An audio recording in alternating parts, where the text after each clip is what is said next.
বাংলাদেশে কারা কারা 16 বছর পর্যন্ত মানুষের অধিকার নিয়ে ছিনিমিনি খেলেছে তাদের নামের তালিকা করে এলাকায় এলাকায় টানায় দিবেন এবং সেই সমস্ত লোকদেরকে এলাকায় কালো তালিকাভুক্ত করে অবাঞ্ছিত ঘোষণা করবেন, তারা যেন আর কোনোদিন কোনো ছুতা এলাকায় প্রবেশ করতে না পারে।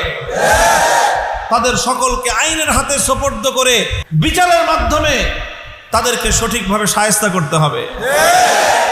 আর সর্বশেষ কথা হলো যে আবার ওই কথা বলতেছি, স্বাধীনতা অর্জন করা যত কঠিন, রক্ষা করা তার চেয়ে বেশি কঠিন। সংগ্রাম আমাদের শেষ হয়ে যায় নাই। আমাদের এই বিজয়কে কলঙ্কিত করার জন্য, এই বিজয়কে ছিনিয়ে নেওয়ার জন্য দেশে বিদেশে ষড়যন্ত্রের কিন্তু অভাব নাই। কাজেই আমাদের সকলকে সোচ্চার থাকতে হবে।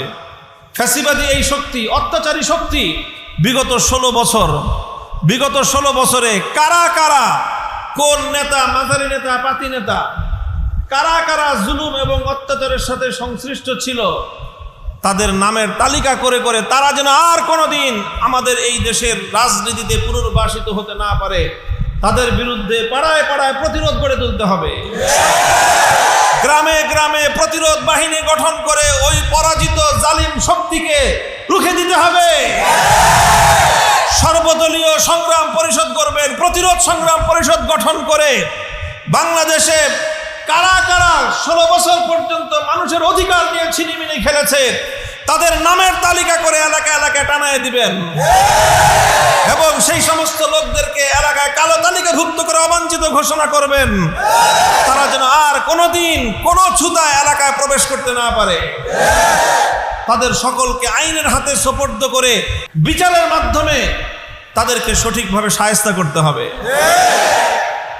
এ দায়িত্ব যদি আমরা পালন করতে পারি তাহলে আমরা আশা করতে পারি আগামী দিনে একটি সুন্দর, সমৃদ্ধ, সাম্যের, ইনসাফপূর্ণ, ন্যায় বিচারের একটি বাংলাদেশ আমরা দেখতে পাবো।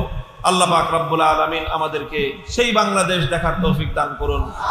এদেশের মাটিতে চূড়ান্ত বিজয় আসবে যেদিন কালেমার পতাকা উঠবে, সেদিনই প্রকৃত অর্থে মানবতার মুক্তি হবে।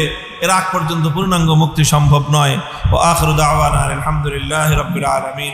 সুবহানাল্লাহি ওয়া বিহামদিহি সুবহানাল্লাহিল আযীম। اللهم صل على محمد وعلى آل محمد كما صليت على إبراهيم